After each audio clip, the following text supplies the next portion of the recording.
Hello, I'm Ozoma and I am a power coach. And what I do is that I empower people. I try to make them have more power in their lives so that they can achieve the results that they want in their lives. And it's all about results. I'm only looking for people who are looking for results. But one thing I like to say to you is that for you to get results, you have to understand your environment. You have to face the reality in which you live.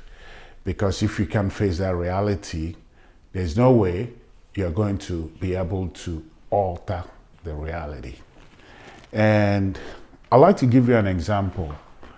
I am from the Igbo tribe in Nigeria. And the Igbo tribe, we are Christians. But of course, you know, we're Christians because we're converted by the British. You know, England was a colonial power there, and England brought in Christianity. So the country, Nigeria itself, it's about half Muslim and half Christian. And Islam came from the Arabs in the Middle East.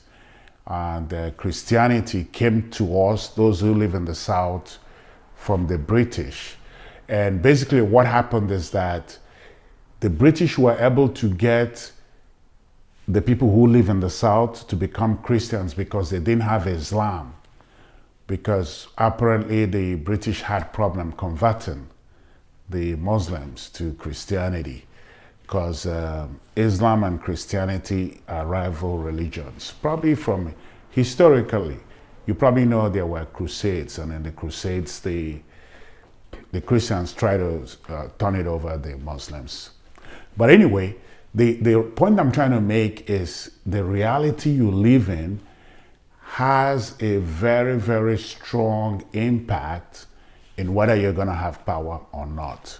So if you look at us, like a few days ago, I spoke to an aunt of mine, and we didn't talk. Sometimes it's difficult to get hold of me, but eventually me and her, she spoke on the phone and she started praying for me.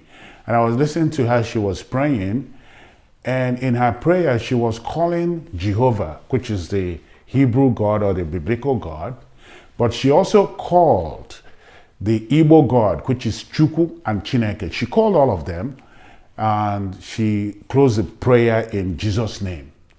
Basically, she also said she's an evangelist, so where she's coming from is very obvious. She's saying that she's a Christian, and she said a Christian prayer. So anyway, the reason I'm telling you this is that I also spoke to my mom a day after that, and my mom said something that was very, very interesting to me, in the sense that we were talking about prayer before we became Christians. And one of the things she said was that before the Christians, they were doing something called Ikba Alose, which is saying a prayer to an Alose. And that Alose is like a local shrine. And I was telling her, no, in that local shrine, they're praying to God, which is Chukwu. She said, no, they're not praying to Chukwu. Because she, as a Christian, when she prays, she also prays to Chukwu or Jehovah, but she doesn't believe that the people who prayed in the shrine were also praying to Chukwu or God. For some reason, we don't know how the Christians were able to manipulate her to believe that before Christianity, that those people weren't praying to Chukwu. But we know they were praying to Chukwu. Chukwu is the God. And we also know that the people prayed for common things, like a young woman could be praying for a good husband. These are the things people pray for. People could be praying for more power. Everybody needs more power in their life, or people could be praying for more money or better business. Those are the kind of things people prayed for in those local shrines. It's not different from what people are praying for in a church or in a mosque. The methods could be different. There could be more technology, or telling you maybe don't just pray but do this, or it could be a bigger room, so that if you're praying for something, say you're praying for a wife, and there are hundreds of people, have a better chance of finding a wife in a cathedral, for example, as against a small shrine. So the methods are different. But one of the things I was trying to tell her is that the local shrine or alose and your local church, they're basically doing the same thing. They're providing you a platform for you to pray. So the reason I'm saying this is that if you look at us in Africa, and a lot of us in the third world, a lot of us, people have fled the third world. Some people are in England and France and America, and what? They are sending money back home to those countries. A lot of these countries, even Mexico, billions of dollars go from the US to Mexico. And the reason is lack of local power. Lack of power. Basically, those countries are not powerful. This is what is happening. They've lost power because the reality has been twisted. Their reality has been twisted off. Now, all these people sending money from US to Mexico, if you go, these are people, they are probably not the Spaniards themselves from Spain who may be in Mexico. They are in power, and they probably wouldn't leave Mexico. So what I'm saying is that it is very, very important that you are in reality if you're going to have power. Now, it doesn't matter. You could be like, if I were in Nigeria, you may have a bishop you are dealing with. It's a system that is created over there. Because I am a Christian, because when I was born, I was baptized. I didn't know what I was doing. My mom took me to church.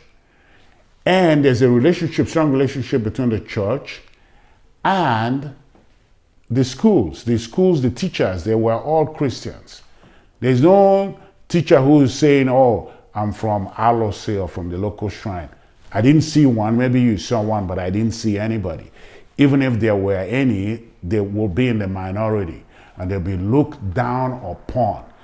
This is where my point is.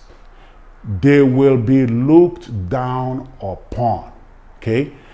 And then, if they are looked down upon and they run in the corner, what happens?